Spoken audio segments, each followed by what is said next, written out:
начале осени в регионе стартовал республиканский конкурс, посвященный Году кино. У сотрудников различных организаций появилась великолепная возможность порадовать, удивить всех вокруг своими талантами.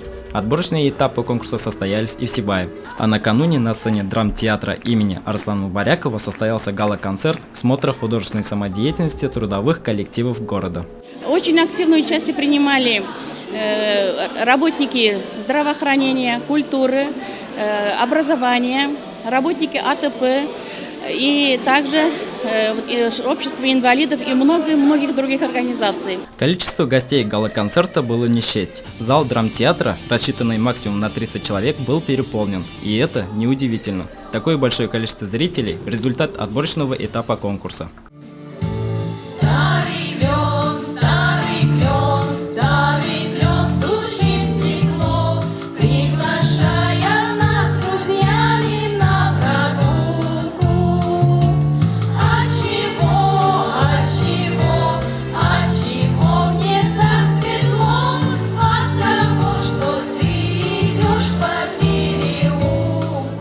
Организации города выражают благодарность за проведение данного конкурса и за возможность без стеснения продемонстрировать свои таланты.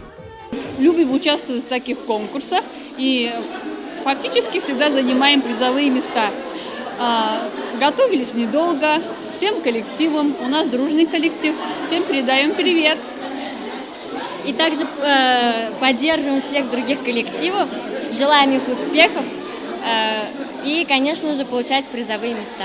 Наблюдая за выступлениями, понимаешь, что в Сибае много талантливых людей. Энергичные танцы, душевные песни, пронзительные мелодии советских времен и, что не менее важно, хорошая работа организаторов конкурса. Все это вкупе и дало такой результат. У нас в городе люди любят песни, фольклор, танцы и очень много талантливых людей.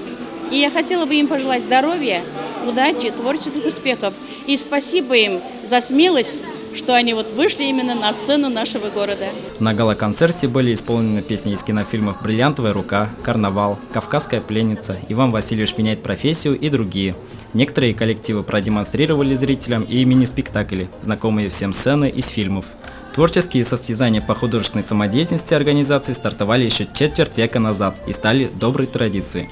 Несмотря на то, что в рабочие будни участники концерта были непосредственно заняты своими должностными обязанностями, все моменты выступления удалось отрепетировать на отлично. И так как это конкурс, то пришлось определять и победителей, коим оказались детский сад «Курай», лицей «Ирандек», Сибайский педагогический колледж, Центральная городская больница, Сибайский институт БГУ и территориальное общественное самоуправление поселка Золото.